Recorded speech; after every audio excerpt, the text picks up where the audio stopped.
En el programa Memorias que Perduran de hoy vamos a abordar un tema del periodismo, pero con un periodista que ha trabajado en varios medios de comunicación social en Cochabamba. Yo lo conocí en Radio San Rafael, en el departamento de prensa, pero también estuvo en el Canal 11, Televisión Universitaria, y además primer integrante del primer equipo del periódico Opinión. Estoy hablando de Simón Alberto Figueroa Reinaga, que por cierto ha sido también dirigente del Sindicato de Trabajadores de la Prensa y desde esa posición ha trabajado firmemente en la defensa de la democracia en aquellos tiempos en que el país vivía plena dictadura.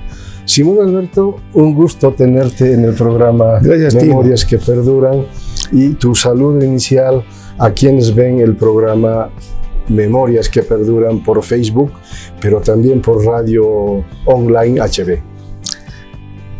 Agradezco tu generosidad, este cariño de amigo que tenemos además de larga data, y expresarte mi alegría de estar contigo. Y te podría proponer, por la generosidad que tienes, que esta entrevista pueda ser una especie de coloquio entre dos periodistas con experiencia, con la ventaja que tú eres además docente académico justamente de comunicación.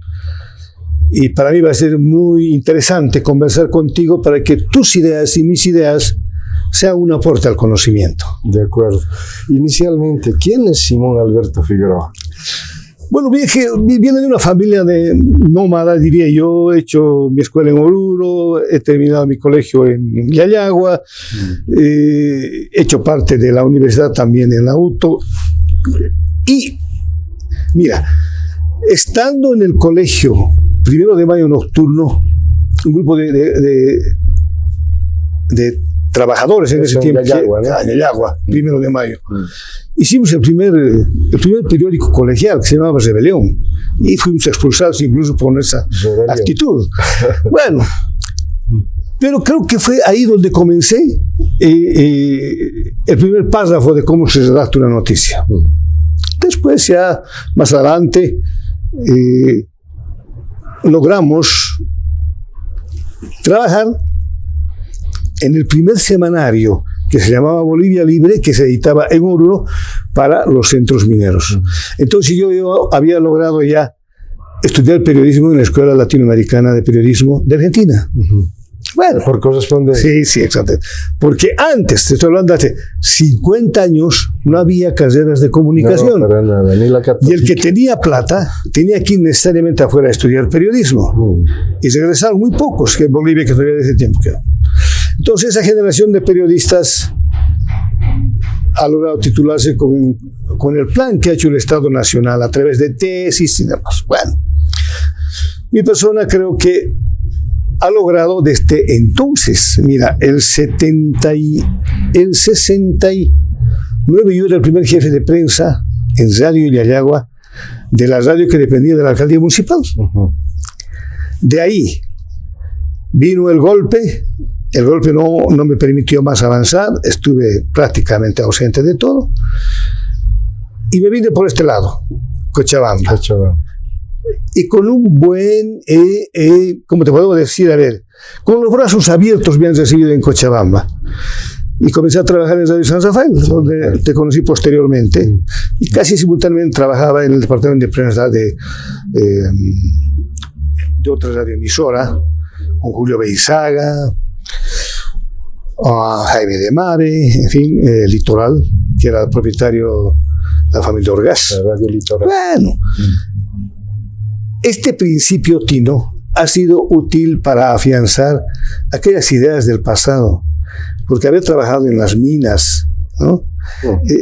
Nos ha permitido llegar aquí y mantener las ideas de que desde el periodismo había que contribuir a la democracia.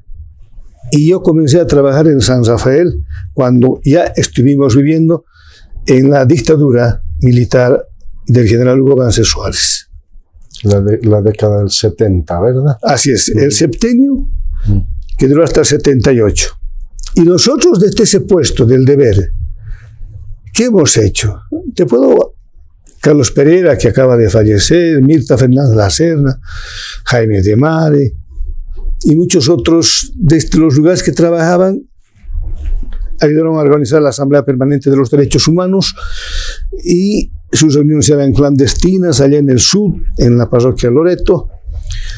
Ayudaron a constituir aquí en Cochabamba la Asamblea Permanente de los Derechos Humanos, la cabeza de Flaviano Unzueta, Julieta Montaño, te estoy hablando de la profesora Norma Barrón Rentón, te estoy hablando de los sacerdotes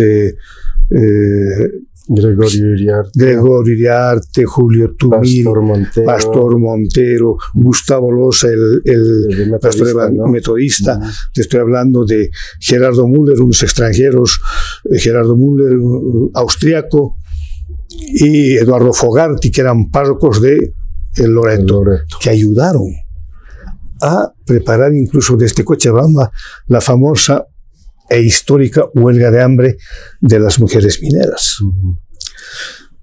Ahí está, Tino. Desde entonces estamos, mira, San Rafael, yo he dejado el 78, he renunciado a San Rafael para pasar a la televisión universitaria. Allí nosotros organizamos el primer noticiero en televisión de Cochabamba. El panel para presentar las noticias eran fotografías, y la cámara tenía que hacer fotografía por fotografía mientras el locutor iba hablando de la noticia que nosotros redactábamos. ¿Quién era la primera locutora de informativos? La primera informativismo, como hoy se conoce, presentadora de noticias. Elizabeth Paravicini, nuestra colega periodista. Después fue Ada Salas y más adelante Celsa Soria Galvarro. Meritorias, profesionales hoy, siempre de mis reconocimientos, son amigas desde entonces. Y ese noticiero fue la parte clave para armar los modelos de informativos televisivos, ya después cuando apareció el primer canal televisivo bajo la dirección de William Bloch Boneta, que en paz descanse. Mira, televisión universitaria fue para nosotros un gran experimento, porque ahí trabajó Federico Sabat Lara, Freddy Espinosa Terán, Edgar Salazar Crespo, que eran los redactores del primer informativo de la televisión universitaria. Poco menos que somos fundadores del canal universitario. Y yo renuncié ahí para pasar, después de 21 años de ser reportero y también en los últimos años jefe de prensa del canal universitario, pasé, renunciando al canal 11, al periódico Opinión, ¿no? Y en el periódico Opinión era editor de página local, y me quedé ahí hasta el 2000, cuando renuncié también para irme y asumir mi cargo elegido en un Congreso Nacional. Fui secretario general de la Federación de Trabajadores de la Prensa de Bolivia, y de ahí iba a vivir a La Paz. Me fui allá y renuncié al periódico Opinión, pensando además, Tino, que habiendo dejado ya toda mi labor periodística, siendo reportero asalariado siempre, en algunos momentos jefe de prensa, editor de página local, etc., soñando hacer una pequeña empresa, una petite empresa donde yo podía desarrollar capacidades y juntarme con otra gente. Bueno, y comencé a crear una consultora de comunicación.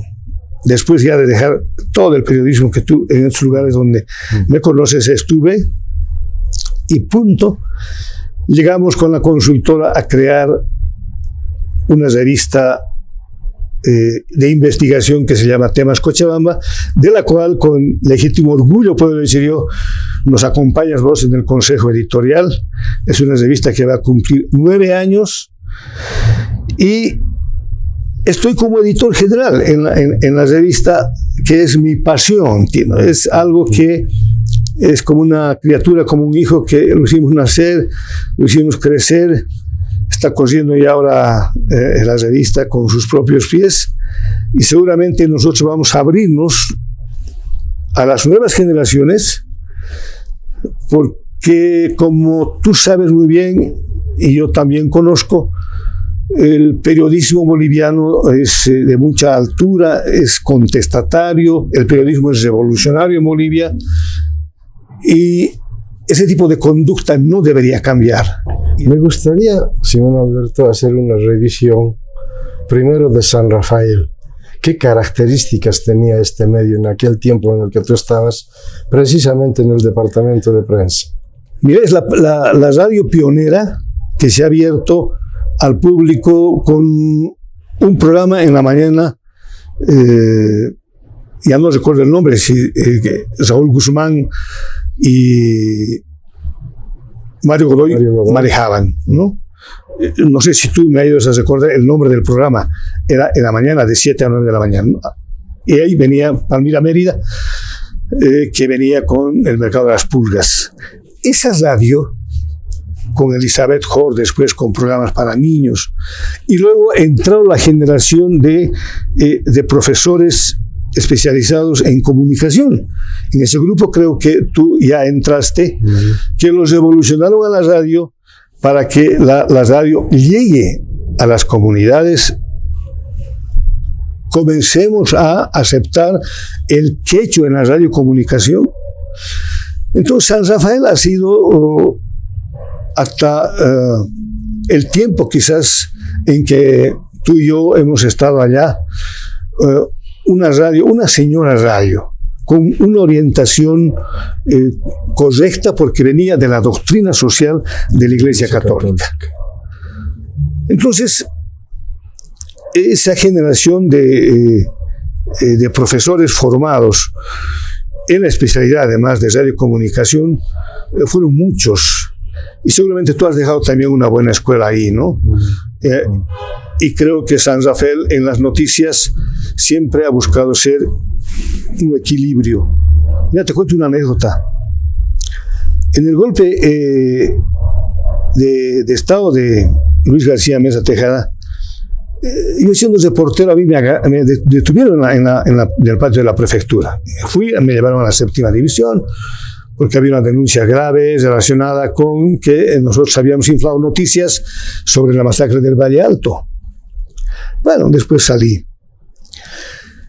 Pero un buen día, cuando le estaban dando golpe de Estado a Luis García Meza Tejada, y el líder de la revuelta en Cochabamba era el general Emilio Lanza Armaza, comandante del CITE, alguien me contactó y le hice una entrevista a Emilio Lanza. Y él habló, yo lo grabé, y esa entrevista donde él virtualmente estaba pidiendo la renuncia de Luis García Meza Tejada, estuvimos difundiendo, de la grabado directamente al micrófono. Y lo vas a creer, apareció tras nuestras espaldas agentes en ese entonces era de la DIC o de la DOP, no sé, o eran militares de civiles. Lo cortaron y dijeron, todo se apaga. Y estaba todavía Manuel Molina Pablos como director de la radio. A él y a mí nos llevaron a la 7ª división.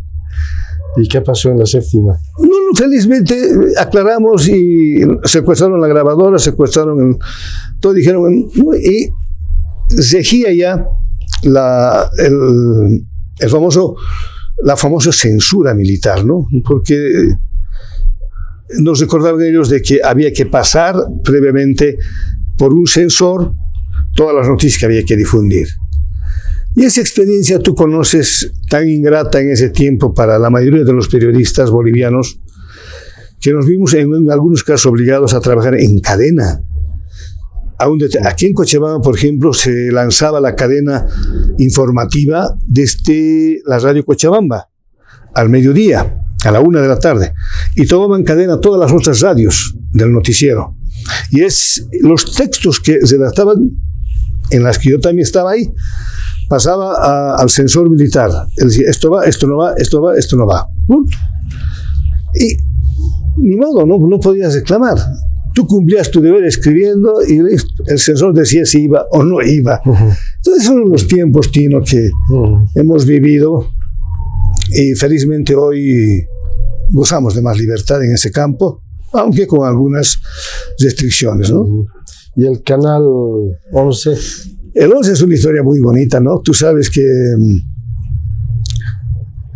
había a Walter Pereira Reindro, que estaba de rector entonces. Recuerdo a nuestro compañero Arsabe.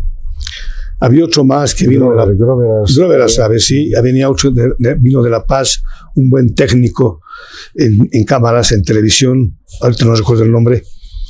Y ellos montaron primeramente como una productora.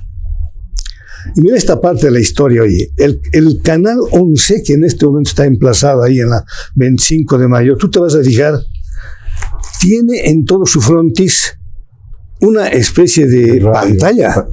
De pantalla. De pantalla, es parecida a pantalla de televisión. Convexo, sí. Sí. La historia dice que ese edificio de 2 plantas, o de 2 plantas, lo hizo construir Barrientos en su gobierno. Y eso estaba destinado siempre para hacer un canal de televisión. Pensaba en él ya en su momento, lanzar un canal de televisión. Pero Simón Alberto, revisando un poco la historia, San Rafael creo que trabajaba ahí. No sé, yo he llegado cuando San Rafael estaba ya en la Calama y Esteban Arce, ¿no? Y que habría habido una intervención de los universitarios que se apropiaron del edificio. Exactamente. Esta parte sí te puedo complementar. Que los universitarios quisieron que ese edificio, como un acto de protesta a Barrientos, incluso hicieron unas manifestaciones hicieron estallar botellas con sangre, bueno, era tinta, ¿no? Demostrando y esto me lo contó Alberto Humérez, a quien le conocemos como el Loco, que en ese tiempo era dirigente de la Federación Universitaria Local. Entonces él ha dirigido eso. Correcto. Sí, esto es cierto, de que ese inmueble posteriormente debía pasar a la universidad. No sé cómo hicieron después los trámites, ¿no? Pero fue eso ya en las postrimerías cuando Barrientos estaba en los finales. Pero esta historia del Canal 11, que ha tenido un periodo largo de inefectividad, diría. Nunca la universidad, con toda la capacidad que tiene, logró que el Canal 11, la televisión universitaria, sea vanguardia de la televisión en Cochabamba, ¿no? Ha tenido mucho personal, además, el Canal 11. Y un buen día, por ejemplo, el rector Alberto Rodríguez Méndez vino y nos dijo, entonces hemos sido 27 los trabajadores en todas las plantas. Y Alberto Rodríguez Méndez nos dijo, se va a hacer el estudio, tiene que reducirse al 50% del personal. No, se levantó todo era caso de Estado, no se ha movido a nadie. Recuerdo a un dirigente de la FUD, Miguel Ángel Delgado, un día nos visitó, dijo, no, aquí lo que hay que hacer es limpiar con todo, comenzar de nuevo, de cero, todo. Bueno, se hicieron varios experimentos, varios reformas, estudios, Tino, porque nosotros lo que en su momento planteamos era que el canal universitario tenga segmentos. Tú conoces cómo funciona el canal universitario de Chile, me imagino. Un poco quisimos hacer un parangón con eso. Dijimos, debe convertirse. Y ahí surgió con Iván Miranda de La Paz, que era director del canal universitario, la idea de hacer una cadena universitaria, primero para hacer noticias. Tampoco resultó. Y tú sabes, en este momento, el canal ha mejorado en los últimos años en todos sus niveles. Pero tú y yo debemos estar conscientes de que el canal, por ser universitario, de una universidad con tanta jerarquía como es San Simón, debería también estar en ese nivel con respecto a los otros canales de televisión. Mejoró mucho. Yo me alegro mucho, me alegro por su director, es un gran periodista, Armando Morales, un amigo mío, está reformando, está haciendo muchas cosas, hay gente nueva que ha entrado, y eso es bueno. En televisión tiene que haber gente nueva, rostro. Si es posible, tenemos que decir, hermano, admitir que la televisión es estética. puede haber gente muy capaz para conducir y desenvolverse en el manejo de las opiniones y las informaciones, pero nos guste o no, es como un buen periódico o una revista. Si no tienes una buena fotografía, no es buena publicación. En televisión, los telegénicos, que son los que tienen un rostro agradable al público, bueno, tienen más posibilidades. Ojo que yo elogio el nivel de la estética en la televisión, pero también critico el exceso de competencia en modelaje que se hace en la actualidad a nivel de, sobre todo, presentadoras de noticias. ¿No? Primero la apariencia.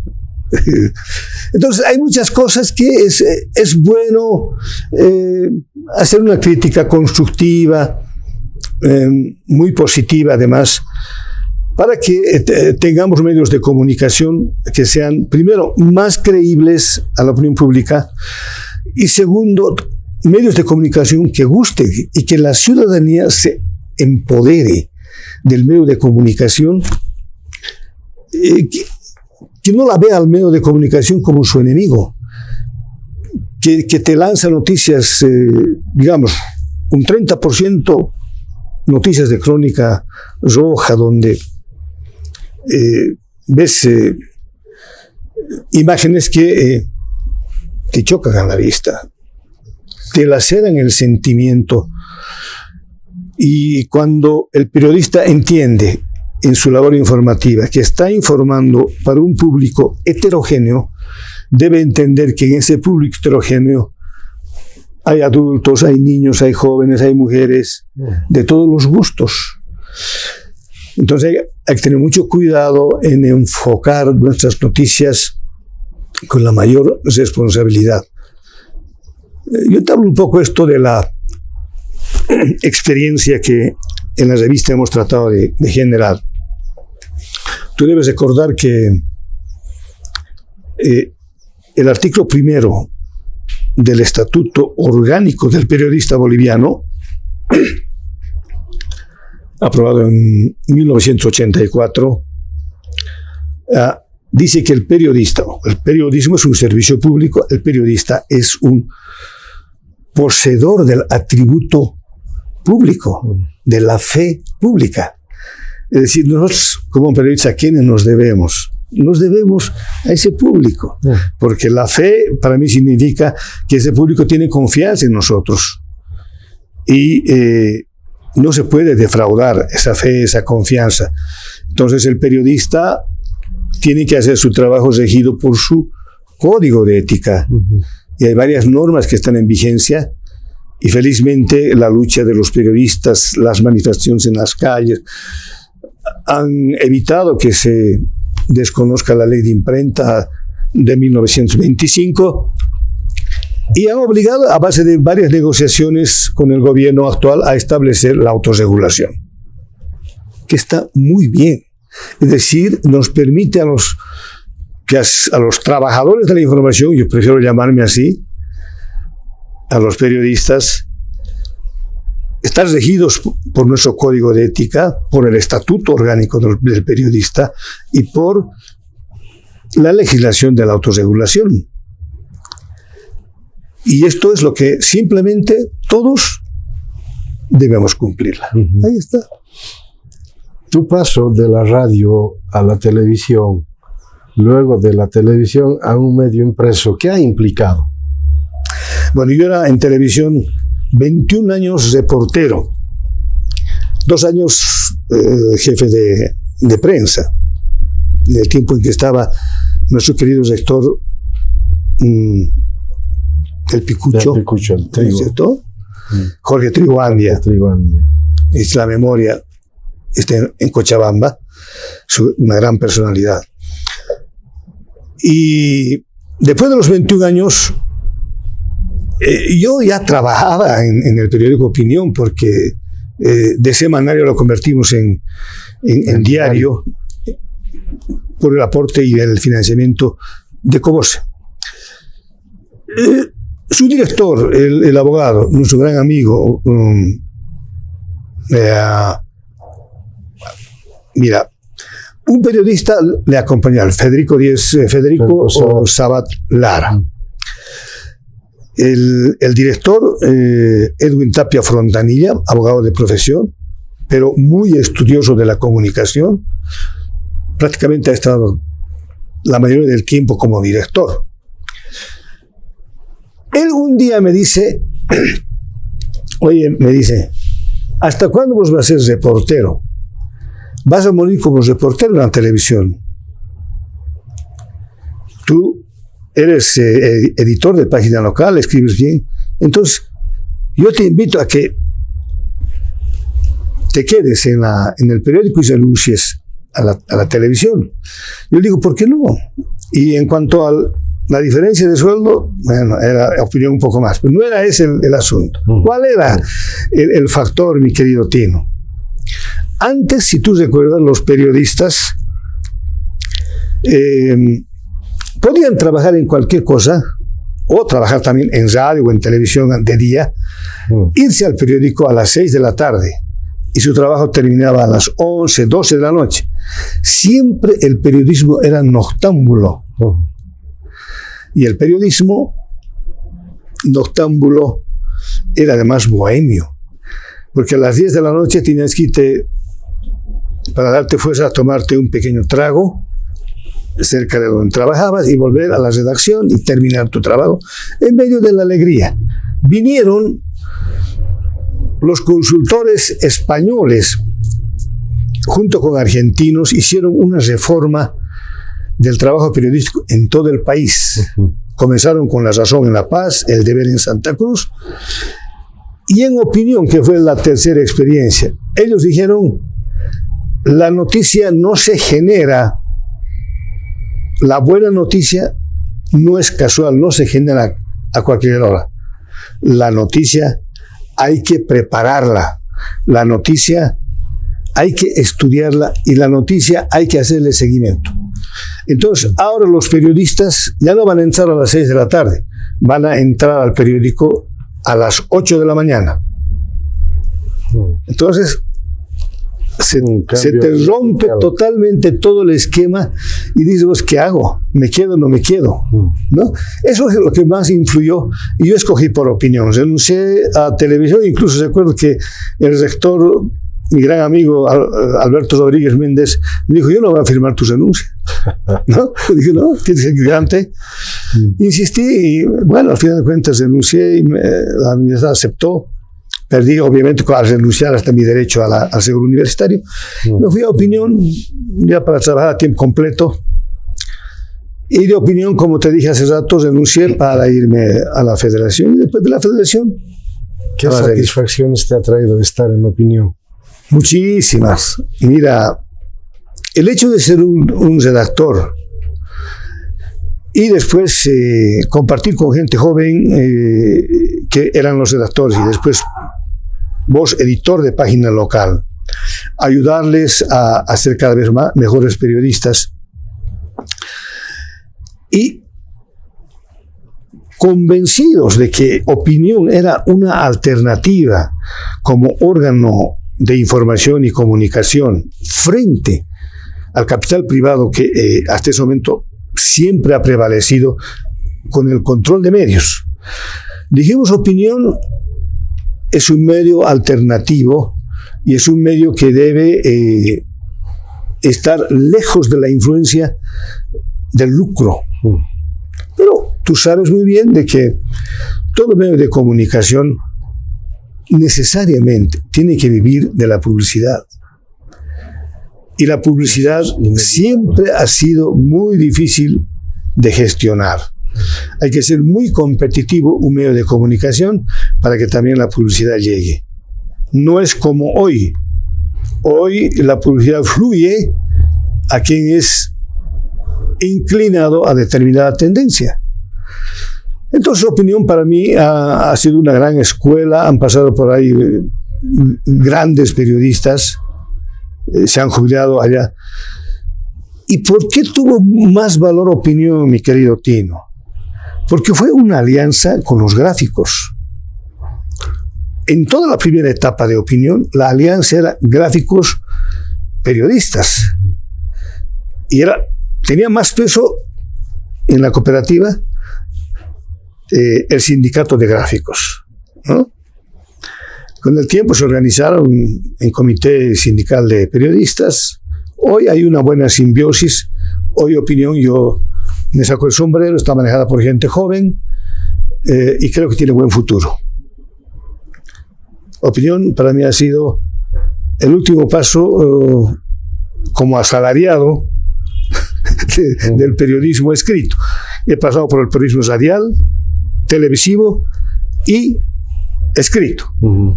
Y hoy estoy dedicado a mi propio proyecto que tú conoces. ¿Y cómo surge la idea de cristalizar la revista Temas Cochabamba? Por esto que te digo que cuando yo me desprendía del trabajo asalariado de los medios de comunicación y organicé la consultora de comunicaciones, compramos un espacio en radio, en Canal 30, Coronilla de Televisión, propietaria doña Hortensia Fernández. Y ahí fui durante un año director de ese canal. Y al mismo tiempo tenía mi programa que salía de 11 de la mañana a 12, que se llamaba Sala de Prensa, casi de entrevistas, ¿no? El formato que siempre manejamos los periodistas, entrevistas, noticias, etcétera, ¿no? Y el coste era muy elevado para mantener, porque yo tenía 2 camarógrafos, tenía un redactor más a mano, entonces la publicidad no teníamos lo suficiente. Y el proyecto tuvimos que poco a poco cancelarlo. Y ya no pudimos más avanzar. Entonces la consultora, ¿qué hizo? Dijo, bueno, tenemos que crear un medio de comunicación escrito con otra proyección. Entonces la idea surgió porque nos reunimos unos cuantos amigos, entre ellos vos, porque yo te consulté a vos, tú estabas como director de carrera de comunicación en la universidad, y te dije que están haciendo una revista y queremos la contribución de buenos profesionales que escriban sin esperar el pago del sueldo. Y nos respondieron muy buenos amigos. De ese modo es que creamos la revista Temas Cochabamba y dijimos hay que quizás el único beneficio que tiene el redactor que contribuye con su conocimiento es que vaya con su crédito, y va con el crédito, su fotografía, su nombre, su cargo, y les gustó eso. Entonces dijimos, paralelamente los periodistas que estamos ahí, dijimos, hay que introducir 2 géneros más, entrevista y reportajes. Haremos. Y los otros hacen, en el género opinativo, interpretativo, hacen sus redacciones, su enfoque, de acuerdo a su capacidad y dominio que tienen. Y así fue. Entonces entraron médicos, sociólogos, antropólogos, comunicólogos, y hasta hoy mantenemos tino con mucha alegría, y estamos preparando ahora la edición de gala para este septiembre. Va a ser el lanzamiento de la revista, porque queremos que la revista sea patrimonio de todos los que están ahí en la revista, y al final se convierta como una referencia para que la gente que quiere escribir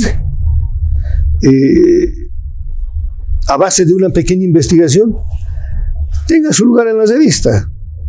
Estamos pensando entrar en conversaciones con la carrera de comunicación para que sus estudiantes de último año, digamos, haga una suerte de pasantía. La revista abre sus puertas, publicaría sus notas, sus reportajes, sus entrevistas. Eso les permitiría a ellos salir con mejores capacidades al graduarse en la carrera. Y queremos ser una pequeña contribución, mi querido Tino, porque vemos que en este momento nuestro periodismo a nivel nacional está en una batalla desigual, ¿no? Tenemos más de 50 radioemisoras en todo el país que están bajo control del gobierno. La Red Patria Nueva. Así es. Tenemos el canal estatal y tenemos el periódico Cambio. Pero ¿quién regula esos medios? Tú te habrás preguntado por qué la sociedad, el público que contribuye con los impuestos, el Estado administra sus recursos, y estos medios funcionan con esos recursos de la ciudadanía, pero no están regulados, no están fiscalizados. Yo acabo de conocer por un pequeño estudio que en España tienen medios de comunicación estatales muy bien regulados. Hay un Consejo Nacional de Asesoramiento conformado por representantes de las instituciones más representativas de la sociedad. Y ellos son los que definen la política de comunicación de esos medios del Estado. Entonces, cuando ese consejo define las políticas comunicacionales, se supone que está haciendo un gran aporte, porque toda la comunicación que lanzan, tanto radio como televisión española, están tan graduados para que el público español acepte sus programas. Pero si estás en tu casa conmigo y con ellos, con nuestros amigos aquí, y prendemos un canal de televisión, inmediatamente uno nos va a decir, lo cambiaré porque ese canal está contado. Estamos estigmatizados como medios de comunicación, y eso hay que superar. Simón Alberto, ¿debido a qué se ha dado este cambio en el periodismo? Porque ahora hay periodistas que se consideran comunitarios, populares, a título de estar en medios del gobierno. Es una ventaja personal, Tino. Un periodista que interpreta al pie de la letra su código de ética no puede ser militante. Por el mismo hecho de que si respeta el estatuto orgánico que nos rige, que es una especie de código deontológico, dice claramente que somos pues poseedores de la fe pública. ¿No? Entonces, muy difícilmente nosotros tendríamos que aceptar ser tendenciosos en nuestro trabajo. Pero ahora, como tú dices, en las redes, por ejemplo, periodistas del cambio, periodistas de tal, las redes han logrado, porque así permite la libertad de Internet, introducir cualquier información.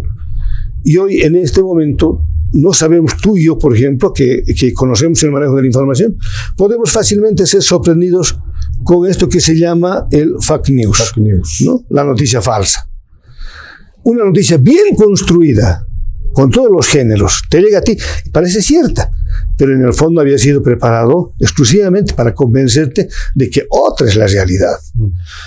Y algo que ocurre aquí, por ejemplo, desde que se ha quedado y se va a quedar quizás para siempre, Tino, el fake news. Y nosotros, los periodistas, los que manejamos espacios como el tuyo, por ejemplo, tenemos que insistir en que hay que seguir sujetándonos, es decir, nuestro carácter, nuestro comportamiento, nuestra moral, tiene que estar sujetado a nuestro código de ética. Es más o menos como la vocación en el sacerdocio. Si quieres ser periodista, tienes que saber que vas a morir pobre. Muy pocos periodistas en Bolivia han muerto ricos. Muy pocos. Porque la profesión no les permite enriquecerse. Y el medio de comunicación donde trabajan, el sueldo está regulado, y por tanto ahora cuando se independizan es fácil estar en una planilla que sabes que está controlada por un determinado departamento en un ministerio, en una institución descentralizada, llámese yacimientos, llámese ENDE, llámese cualquier otro nombre. Lo curioso, como ocurrió, por ejemplo, ¿no? 50.000 bolivianos para una señora que era llegada al gobierno en una radio tan pequeña que no tenía su audiencia más de 50 personas en su comunidad. Y fluye ahí 50 1.000 bolivianos como publicidad. Y otros medios de comunicación que están haciendo un trabajo muy constructivo no acceden a ese tipo de favoritismo político. Hay. Entonces, nosotros tenemos que lamentar que se ha lucrado el carácter de la información. Siempre me he preguntado qué harían las autoridades principales si no tendrían espacios pagados en los medios de comunicación donde promocionan las obras que están ejecutando. Porque lo correcto debería ser que una autoridad tenga el peso específico y su cariño de la población cuando hace obras, porque su deber es hacer obras y solucionar los problemas de la sociedad que está en su jurisdicción, y la prensa vaya para elogiar ese trabajo positivo, de por medio sin ningún interés. Entonces decimos, vale esa autoridad, valen esos periodistas porque están destacando algo que es positivo. Pero hay muchos periodistas que dicen, ¿para qué voy a ir si lo que voy a cubrir mañana va a aparecer en el espacio pagado? Pero yo creo que se va a superar esa etapa, hermano. Te digo porque en Bolivia hay un periodismo por naturaleza rebelde. Yo estuve en Cuba y hablé con Tubal Páez, que era entonces ejecutivo de, como la que tenemos en Bolivia, una federación nacional. Allá es la Unión de Periodistas Cubanos. Entonces, cuando yo le pregunté sobre la libertad de prensa, él me dijo, aquí en Cuba, para nosotros la libertad de prensa no es como la libertad de prensa de ustedes. Claro. Para nosotros primero pasa la soberanía, los valores del Estado, nuestras conquistas, y esa libertad nosotros tenemos que convertirla en defensa. Y me pregunté en ese momento si esa libertad de prensa era la correcta. No es la correcta, Tino. El Estado cubano ha controlado desde siempre los medios de comunicación y a través de los medios a la sociedad. Y intentaron hacer en Venezuela igual, no lo están logrando. Y en Bolivia no creo que ni empiecen. Bueno, están haciendo un gran experimento porque a la prensa y a los periodistas poco menos que los han dividido, ¿no? Pero no han logrado crear organizaciones paralelas. No hay todavía dos asociaciones de periodistas, dos confederaciones de la prensa, no hay. ¿Por qué? Porque todavía una mayoría de los periodistas que están afiliados en estos gremios y en estas instituciones colegiadas saben que su deber es con su ética. Y eso me alegra. Nosotros estamos en este momento, por ejemplo, luchando contra lo que viene de afuera como nuevas tendencias del periodismo. Han aparecido primero el periodismo de investigación, que ya pasó de moda. Apareció después el periodismo comprometido. Ahora es el periodismo de soluciones. Hay probablemente una mayoría de los grandes medios de comunicación y los periodistas vamos a tener que más o menos inclinarnos a esa categoría de hacer periodismo de soluciones. Que en el fondo quiere decir simplemente que nosotros los periodistas seamos fieles a nuestra función democrática, porque somos democráticos, Tino, leales con nuestra responsabilidad ética, con nuestros valores morales, de transparencia, de independencia, de hacer el trabajo en función de la verdad y la honestidad.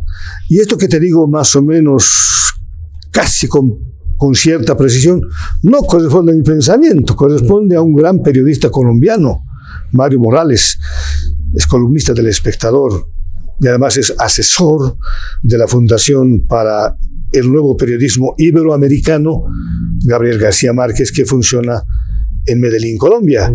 Allí están generando las nuevas ideas para el periodismo más constructivo para América Latina. Y si nosotros seguimos esas recomendaciones, Tino, vamos a hacer un buen periodismo en Bolivia y vamos a lograr que nuestra credibilidad aumente en nuestro público. Simón Alberto, habiendo sido afiliado y luego dirigente del Sindicato de Trabajadores de la Prensa, ¿qué es lo que ha pasado ahora con esta organización? Creo que tú conoces igual que yo, son momentos ingratos. Tiene que ver también mucho con la injerencia política y hasta partidaria, ¿no? Había un momento en que los sindicatos de la prensa en el país eran los más fuertes como sindicatos. Casi paralelamente con el cambio de gobierno, con el actual gobierno, muchos periodistas se han enfilado en la corriente del cambio. En algunos casos incluso se han llamado periodistas éticos y han comenzado a transformar las bases de lo que era el sindicalismo de la prensa. Llegaron a formar federaciones en cada uno de los departamentos, confederación a nivel nacional. La intención era buena probablemente porque siempre hemos tenido un problema en las organizaciones de la prensa. Cochabamba, por ejemplo, afiliaba solamente a redactores, a periodistas que trabajaban en las salas de prensa de las radios, de los canales de televisión, y a los periodistas que trabajaban en los medios escritos. El resto del personal de estos medios, que eran los administrativos, pertenecían en los periódicos al sindicato gráfico, y en los otros eran sindicatos más independientes. Cuando se hizo la confederación, lo que se quiso era que todos los que trabajan en un medio de comunicación, desde el chofer que transporta a los periodistas o transporta otras cosas, deberían ser trabajadores de prensa. A partir de ahí, digamos, las diferencias han surgido y nosotros, yo pasé, por ejemplo, por un momento ingrato en la federación, porque mis ideas no eran muy bien aceptadas. Siempre se ha tratado de dislocar el buen propósito de la organización. Yo te cuento, yo no tengo vergüenza, terminé mal, digamos, en la Federación de la Prensa, pero son lecciones que uno aprende. Hoy estoy contigo, por ejemplo, y te agradezco mucho porque posiblemente vos no invitas a quienes no tienen mucho que decir, o quizás no tienen nada que decir.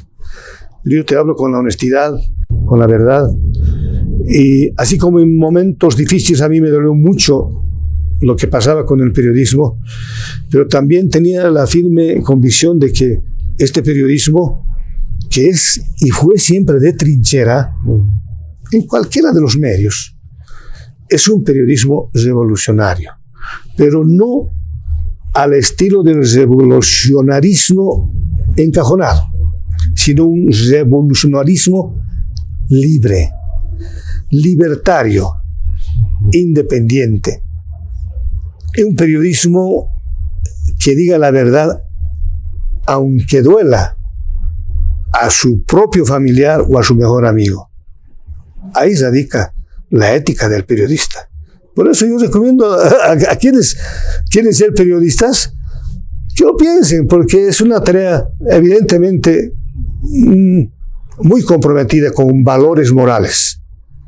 Y para estar en un trabajo así, respetando valores morales, mejor primero ser un buen comerciante, un buen administrador de empresas, y no todos los días voy a ganar buen dinero, ¿no es cierto? Bueno, pero está bien. Simón Alberto, para terminar nuestra entrevista, ¿qué le espera al periodismo de ahora hacia el futuro? Este periodismo que estoy remarcando, que es un periodismo rebelde, muy de convicción, tiene el siguiente desafío. Primero, vencer el control y el poder, mejor dicho, el control del poder político, del poder económico, incluso del poder religioso, y terminando en el poder mediático.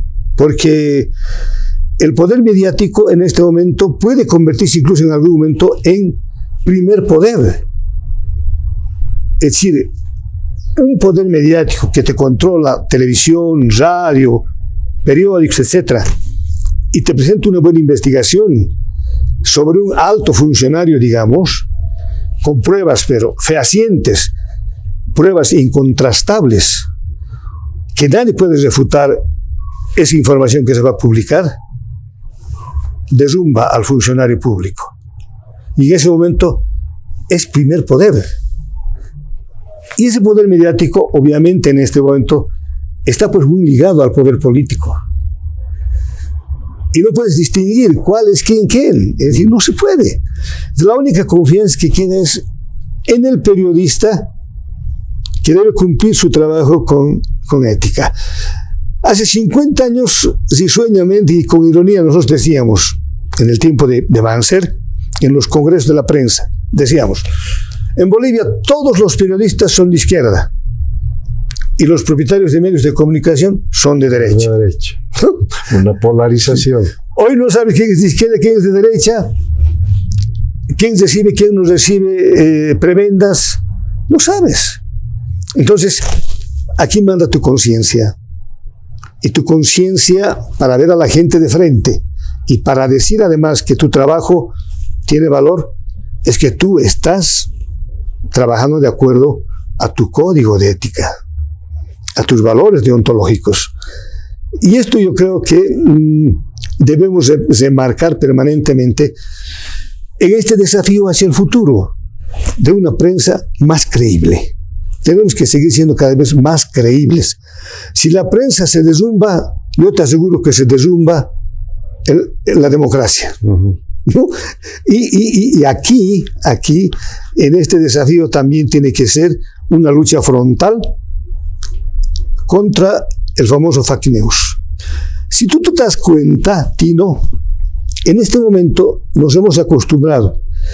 Si tú ves las noticias de CNN y otros canales grandes que son mundiales, no dicen el gobierno norteamericano está amenazando a Corea o el gobierno norteamericano está listando una intervención militar contra Irán. Dicen Trump amenaza al presidente coreano.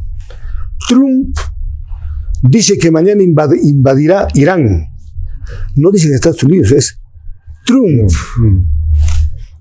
Lo que diga y lo que hace Trump es primera plana. No es el Estado, no es la nación, es el hombre. Y tú te darás cuenta que aquí en Bolivia algo similar no está pasando. Nuestro presidente está en todas partes. Una obra que puede inaugurar un alcalde, lo inaugura el presidente.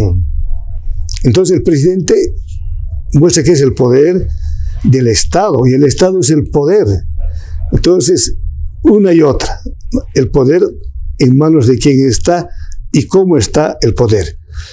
Bueno, Simón, agradecerte por esta grata entrevista en el programa Memorias que Perduran y tu despedida al público internauta que ve el programa. Bueno, reiterando mi agradecimiento a vos, compañero, colega periodista Constantino Rojas Burgos, te felicito porque tienes este espacio de reflexión y que la gente contribuya con su experiencia, con su conocimiento, a que tengamos cada vez un público más creíble en los medios de comunicación. Ojalá que es lo que yo también he dicho hoy, por lo menos la mitad la gente me pueda creer. Muchas gracias, Tino. Bueno, te felicito. Y les felicito aquí a los amigos camarógrafos. Ha sido de verdad grato conversar con Simón Alberto Figueroa, a quien conocí en Radio San Rafael, pues hace muchísimos años atrás.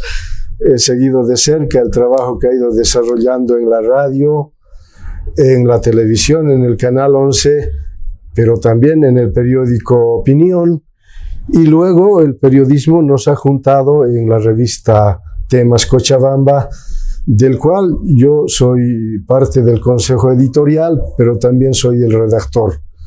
Pero es interesante saber el criterio de Simón Alberto, que si se derrumba la prensa, se derrumba también la democracia. Él ha insistido en la necesidad de que el periodista tiene que ser creíble en el medio donde trabaja, sea la radio, la televisión, el periódico, la revista. porque el periodista es el portador de la fe pública y no puede traicionar ese principio. Interesante también saber su dedicación a la federación, mejor, al sindicato de trabajadores de la prensa, donde fue afiliado, fue un dirigente reconocido en las lides, y pues esta semblanza de vida también contribuye para que los periodistas que se están formando en las aulas universitarias, los que están trabajando en los medios, sepan que el periodismo implica responsabilidad social, pero implica también convicción y ética en el trabajo que desarrolla.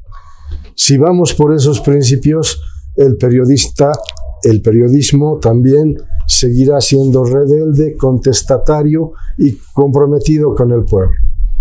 Amigos del programa, agradecerles por seguir Memorias que Perduran e invitarles al próximo programa. Hasta pronto.